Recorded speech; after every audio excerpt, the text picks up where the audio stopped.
श्री स्वामी समर्थ. कशा आहात तुम्ही? आशा व्यक्त करतो स्वस्त असाल, मस्त असाल आणि स्वामींच्या सेवेमध्ये तल्लीन असाल. बघा, मी परत तुमच्याकरिता एक सुंदरसा छानसा लक्ष्मीकारक तोडगा, प्रखर लक्ष्मीकारक तोडगा घेऊन आलेली आहे. बघा, तुम्हाला माहितीये शनिवार दिवस असला, शनिवार दिवशी काय करायचंय तुम्ही? जवसाचं तेल सगळ्यांना माहित आहे. जवस, त्याला सरसोचं तेल असं पण म्हणतात. त्या जवसाच्या तेलाचा एक दिवा कणकेचा करायचा आहे तुम्हाला. कणकेचा दिवा करून घ्यायचा. जर कणकेचा नाही करणं झाला तर पंतीमध्ये सुद्धा दिवा लावला तरी चालेल. तर मग काय करायचं, एक पंती घ्यायची, त्याच्यामध्ये एक वाट टाकायची आणि वाट टाकल्याच्या नंतर सरसोचं तेल टाकायचं त्याच्यामध्ये थोडेसे काळे तीळ टाकायचे आणि तो दिवा तुम्हाला पिंपळाच्या झाडाखाली प्रत्येक शनिवारीच, फक्त शनिवारी आणि शनिवारीच तो दिवा तुम्हाला लावायचा आहे. असे प्रत्येक शनिवार तुम्ही करत जायचं.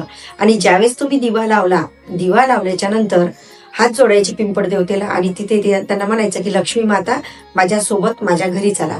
एवढा शब्द तुम्ही प्रत्येक शनिवारी ज्या वेळेला दिवा लावता त्यावेळेला तुम्हाला म्हणायचं आहे. मी दिवा सांगितलेला आहे की दिवा लावताना कणकेचा लावायचा. जर कणकेचा नाही लावणं झालं तुमच्याकडून तर पंतीमध्ये एक वात टाकायची, त्याच्यामध्ये थोडेसे काळे तीळ टाकायचं आणि सरसोचं तेल टाकायचं त्याच्यामध्ये आणि तो दिवा तुम्ही प्रज्वलित करायचा आहे. जर तुम्हाला माझे व्हिडिओज आवडत असेल तर लाईक करा, शेअर करा आणि सबस्क्राईब करायला विसरू नका. श्री स्वामी समर्थ.